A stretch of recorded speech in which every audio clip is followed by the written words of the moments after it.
Mario Bunge, nacido en Buenos Aires en 1919, se doctoró en ciencias físico-matemáticas, obtuvo 15 doctorados honoris causa y pertenece a 4 academias. Fundó la Universidad Obrera Argentina, la revista Minerva, la Society for Exact Philosophy y la Asociación Mexicana de Epistemología.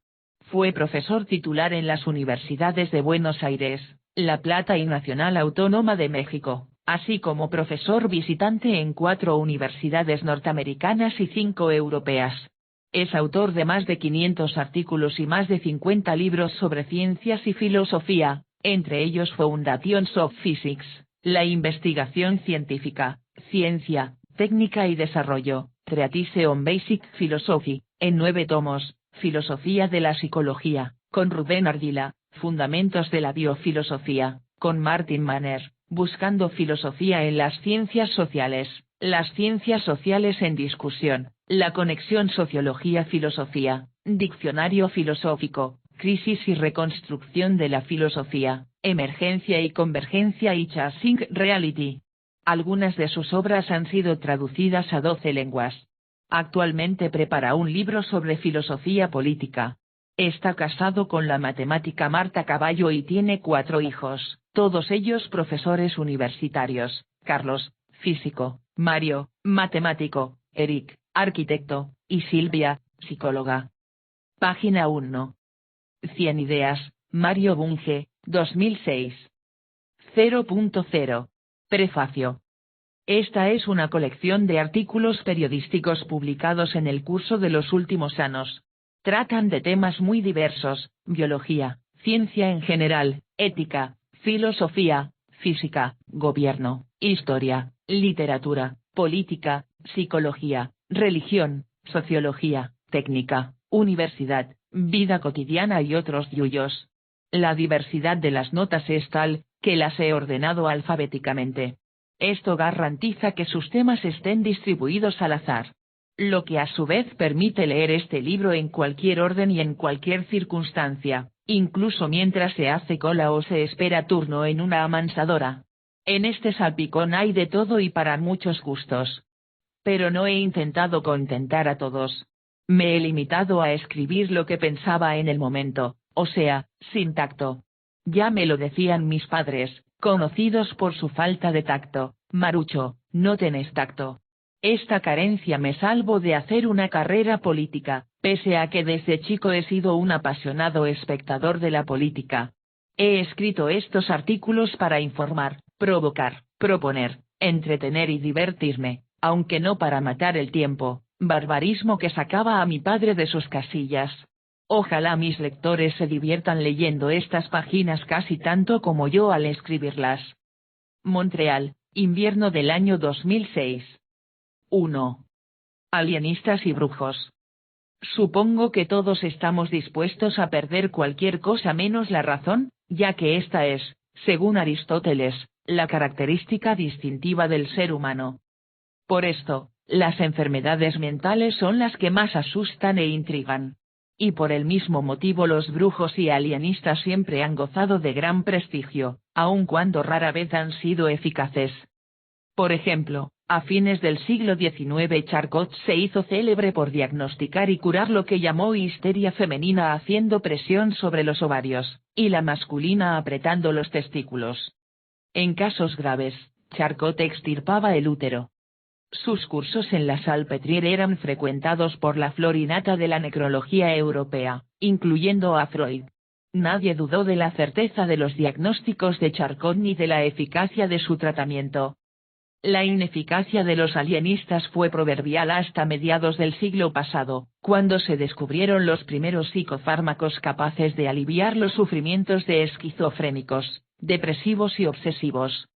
La ineficacia de la psiquiatría fue tema del maravilloso relato El alienista, de Machado de Assis, el fundador de la literatura brasileña, injustamente ignorado por la enorme mayoría de los lectores en lengua castellana. ¿A qué se debe la ineficacia de la psiquiatría hasta hace medio siglo? Edward Shorter, profesor de Historia de la Medicina en la Universidad de Toronto, nos da la respuesta en su fascinante tratado A History of Psychiatry, de 1997. Es sabido que los primitivos explicaban la locura como obra de espíritus malignos que se apoderaban del paciente. Siendo así, el remedio estaba a la vista: encargarle al brujo o sacerdote de turno que exorcizase a dichos espíritus malignos o invocase a espíritus benignos. Hipócrates de Cos, el padre de la medicina, no creía en espíritus sino en cosas materiales. El examen de heridas del cerebro lo había convencido de la verdad de la hipótesis de Alcmenón, según el cual los procesos mentales son procesos cerebrales. Siendo así, las enfermedades mentales deben de ser enfermedades del cerebro. Esta hipótesis, ampliamente afirmada por la neurociencia contemporánea, no resuelve el problema psiquiátrico, pero al menos ayuda a plantearlo correctamente. El problema de la psiquiatría desde hace 2 siglos es reparar los mecanismos cerebrales que se descompusieron por algún motivo concreto, químico, celular o ambiental. Primero comprender el cuerpo, luego tratarlo. Esta es la consigna de la psiquiatría biológica, a diferencia de la chamánica. Sorter narra, en prosa clara y entretenida, cómo la psiquiatría biológica estaba ya establecida en 1900 cuando hizo irrupción el psicoanálisis, que ignoró el cerebro. Yo agregaría que poco después dominó en psicología experimental otra escuela acéfala, el conductismo, que se limita a observar las conductas.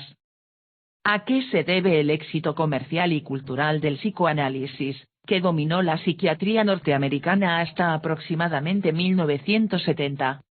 Sorter menciona 2 factores. Uno de ellos es que los psiquiatras biológicos encontraron muy poco porque pretendieron ver la locura al microscopio. Este medio es demasiado tosco, excepto en el caso de la enfermedad de Alzheimer, o demencia senil, que va acompañada de alteraciones celulares e intracelulares enormes.